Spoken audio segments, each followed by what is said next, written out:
Thank you for tuning in with the Chicago Defender. We interviewed Jahmal Cole, the CEO and founder of the social impact organization, My Block, My Hood, My City. Good afternoon, everyone, and thank you for tuning in with this interview with the Chicago Defender. Today, I'm joined by Jahmal Cole, the CEO of My Block, My Hood, My City. How are you doing today? I'm doing better than some, worse than others. I can't complain. The sun is shining. Can play basketball at Cole Park. I'm doing well. Thanks for asking. Yes, indeed. It's a pleasure having you join us today. So the weather, I noted this before. It's nice and sunny today. The weather is unpredictable. So do you have any exciting plans for the upcoming weekend? For the weekend, just going to Traverse City, Michigan. Nice. We always take students from the south and west side of Chicago to Michigan once a year. And when they get out there, they say, "Oh man, I ain't heard a siren in 2 days," or the McDonald's tastes different out here. But it's just about getting outside of your comfort zone and seeing something different. That's what we're gonna do this weekend. Yes, I love that. Yeah. And Cole is a dedicated advocate for social justice, and he is committed to building a more interconnected Chicago through service and education. Yeah. So let's jump right into Let's it. do it. Let's do it. So we are at Nat King Cole Park. Yep. Can you talk to us a little bit about that? What significance does this park have to you? Yeah, I mean, Chatham is not even a community. Chatham is a state of mind. And that state of mind is all about block clubs, all about supporting Black businesses, and all about Black home ownership. So Chatham was like Chicagoland before. That's how it was. And this is where we congregate. This is where we hoop. This is where we have cookouts. This is where we have sleep routes. And, it's Cole Park. It used to be historic for basketball.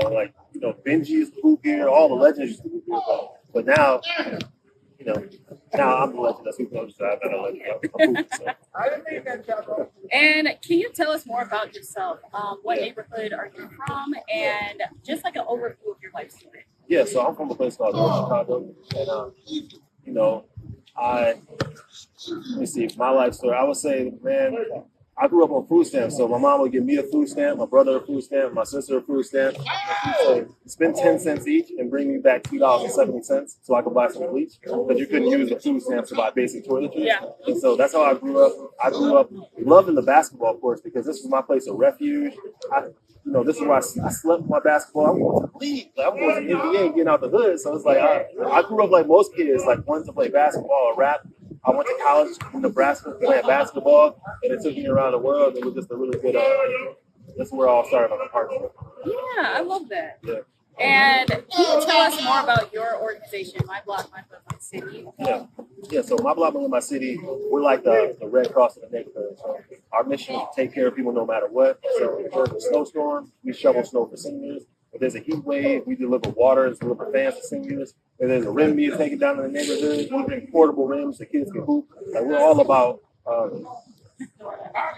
just being nimble and helping people however we can. That's what we're doing. Yeah, and what inspired you to start the organization? Yeah, I mean, I saw the movie Malcolm X so many times growing up. I thought Denzel Washington was Malcolm X. So I feel like, I used to be homeless, and so I lived in a shelter and I ate with volunteers. And so when I got older, I said, when I get older and have something to give back, I'm going to do it.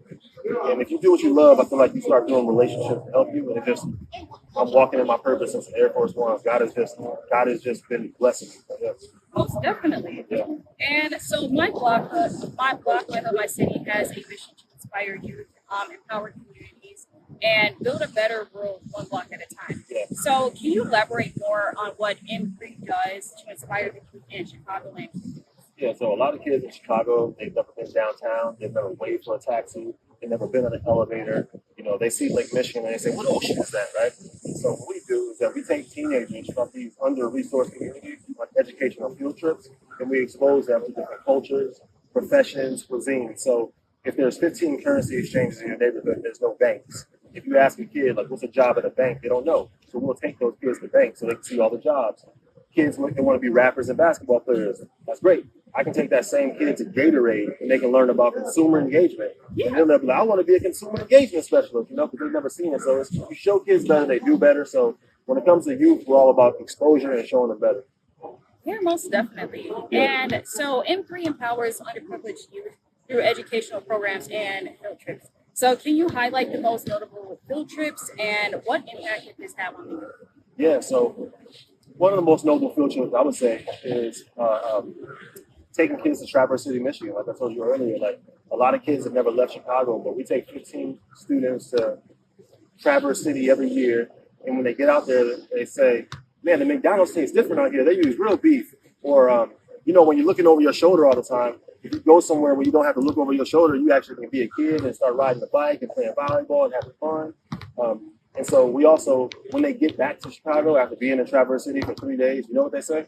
They say, I haven't heard a siren in 2 days. I haven't heard a siren in 3 days. And so, there's a lot of trauma kids grew up with in Chicago. So we take them outside their comfort zone in Traverse City, Michigan to unwind, to have fun, and then expand their worldview. That's one of my favorites. Another one is every year, July 13th, we take 1,000 kids downtown Chicago, and we give them $50 to explore and do whatever they want. That's one of my best favorites. Yeah. And so you've got to witness firsthand how Imprint has greatly impacted the youth. Can you tell us some of those success stories of students who previously participated in the educational programs and Yeah, so I would just say Marquell, he works for us now, comes to mind. When I met him at 16, I didn't think he'd be in my program for more than a week. He was bad. He was just like me when I was a kid. He ain't listening to nobody. And but kids are so used to people coming in and out their lives that the kid that you meet in July is not going to be the same kid that you know in December. Because once you show consistency, that's when they will allow you to be a mentor or wherever you want to call it. So I would just say that Marquell, seeing him go to college was great. He was in the program for 4 years. He went to college. But more so than just him, watching his family members go to college after him because they were inspired by him being in this program, that was super inspirational to me. So every year we take all of our students to drive to college. But yeah, that's Marquell. He wants to be in radio, and now he does our social media stuff. Yeah. And so the Chicago Defender wants to highlight you and your commemorative accomplishments. Can you highlight some of your best accomplishments over the year? Yeah. So I would say thank you guys. Obviously, just being featured anywhere in the Chicago Defender is amazing. I would say, the best accomplishment for me is when I'm at the gas station and somebody pulls out their cell phone and say, Jamal, can you talk to my son? He's in the gang, he's in the wrong direction. But just talk to him, just text message him. That's the biggest compliment to me. Or all the awards is cool, but if I get pulled over by a cop, they don't care I'm a Chicago Defender and an excellent. It's still a strap. Get in the car, hey, I'm a Chicagoan of the year. We don't care. Get out the car. So it's I would say the love that my community shows me when I step on the red line. They say, hey, you that my block, my city. So I don't even know if people know my name, but just that they know my organization is an accomplishment. And we've had over 150 students come through our program and go on to college. That is you can't take that away from me no more, man. That just means everything to me. My favorite thing we do probably is put holiday lights on King Drive every year. Every year we decorate 500 homes on King Drive for free.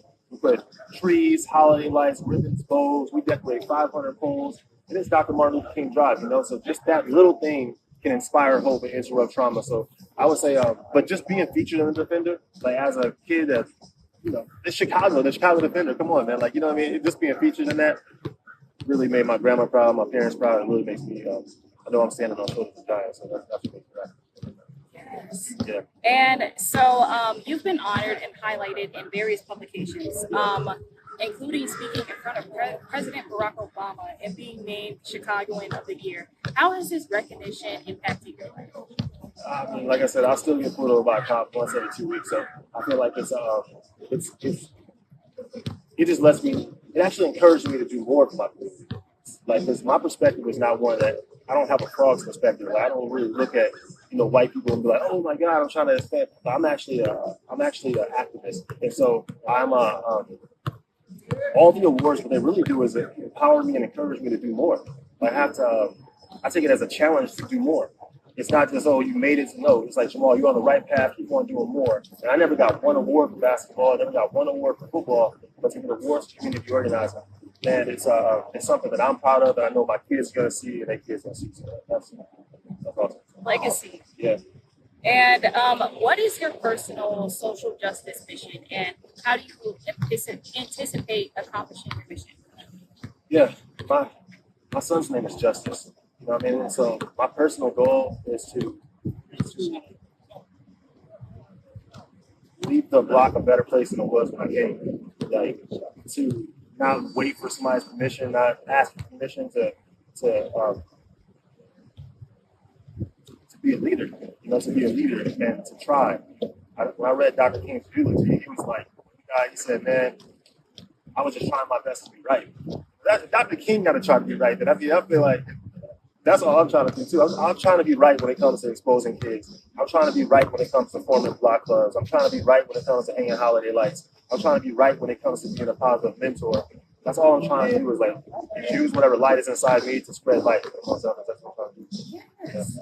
And I just want to know, like outside of M3, what are some personal accomplishments that you would like to highlight in your life?